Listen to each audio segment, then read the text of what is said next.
This is Dom Genova, host of the No Nonsense Roundtable. What you're going to hear is what I call a short take, a particularly interesting couple of minutes from my No Nonsense Roundtable radio show. I recently hosted Rochester native Elvio Fernandez, musician, composer, owner of a local music academy, the Rockstar Academy, and a member of the rock group Daughtry. Daughtry's big time. Their first album reached number 1 in the US and sold over 6 million copies.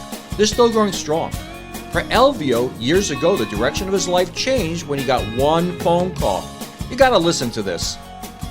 So you mentioned the call. I'm a baseball fan. There was something called The Catch that had to do with Willie Mays. Tell me about the call with you. That's an interesting story. The call. So I was, like I said, I was a real estate agent for RE/MAX, and I was showing a house. It was not a nice house. It was this little, maybe $50,000, $60,000 house in, I think, the 10th Ward. And it was a younger couple, and the phone, we were talking about putting an offer on the house. My phone was sitting on the countertop, and all of a sudden it rang, and it said Chris Daughtry on there. And they're just looking at the phone, and then they look at me, and they're looking at the phone, and they look at me, and they're like, "Are you going to answer that?" I'm like, "Yes, I'm going to answer that." So I answered the phone, and basically he had said, "Look, we'd written this song Crazy. It's on the album. I'm getting ready to go on tour to promote this album, and we're thinking of adding a utility guy. And for those of you that don't know what a utility guy is, basically jack of all trades, master of none.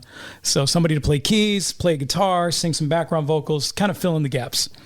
Are you interested?" And I was like, "Man, I'm flattered.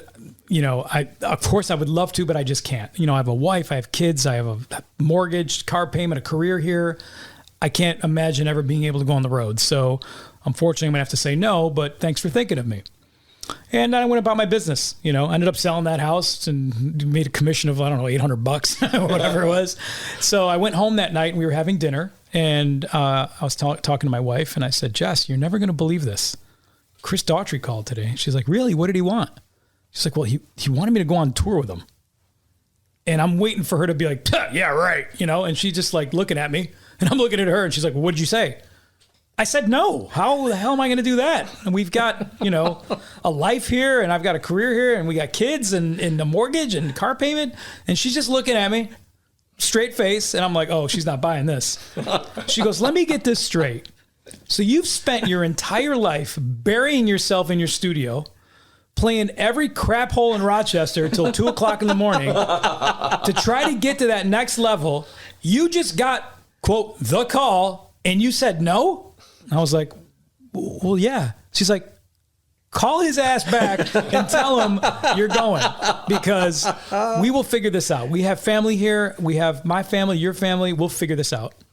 And how your life changed, right? Yes. And here we are 10 years later. By having the support of a good woman. Absolutely. I say it all the time. She is the rock star of the family, not me. God bless you. Hey, thanks for listening.